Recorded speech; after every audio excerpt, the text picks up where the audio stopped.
Déjà la 3e édition, le Salon Green Expo a posé ses valises pour 2024 au centre des congrès de la Cité des Images. Réunis autour des thèmes extérieur, jardinage, nature et saveur, une grosse soixantaine d'exposants proposent leurs produits au public. Mais alors, que vient-on chercher à Green Expo ? Rien du tout. Non, on est venu bien regarder parce qu'on aime beaucoup les plantes, tout simplement. Et puis, comme on n'a qu'une terrasse, on réduit. Donc voilà, on vient voir les petites fleurs. Des nouveautés, de l'aménagement extérieur, tout est magnifique.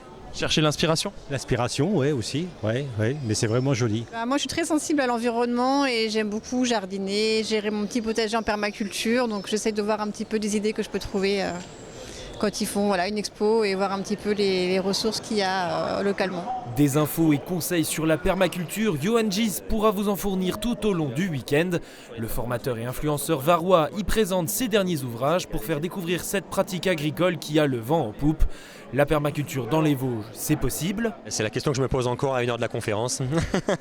Mais techniquement, ça va aller parce que concrètement, la même chose marche à peu près partout. Il faut juste le faire avec les bons éléments locaux et être à l'écoute de son propre microclimat, de son sol, et puis ça fonctionne. Typiquement, dans les Vosges aujourd'hui, on n'a pas du tout les mêmes saisons que chez moi à Toulon. Et voilà, faire vraiment avec les saisons, faire avec son chez-soi et voilà, essayer d'aller vraiment dans le sens du vivant.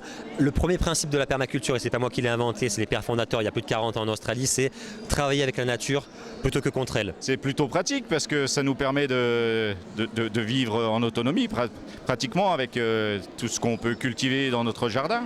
Mais à Green Expo, c'est le concept, on y trouve de tout, animaux, fleurs, décoration, aménagement extérieur, à emporter dans son sac ou son carnet de notes. Ça va en fait de la plante à repiquer dès la sortie du salon, à des projets un petit peu plus ambitieux comme de l'aménagement extérieur. Et puis on y est très attaché à ce côté un peu de biodiversité, à l'apprentissage en fait de notre jardin, comment mieux le cultiver avec les problématiques environnementales du moment, comment adapter en fait le bon choix, je dirais, des différentes thématiques qu'on veut avoir dans notre jardin, des différentes semences, des différentes plantations. Donc des professionnels sont là, donc de nombreuses conférences sont proposées sur l'ensemble du week-end et des animations. Les portes du Salon Green Expo sont ouvertes jusqu'à dimanche soir. Près de 9000 visiteurs y sont attendus.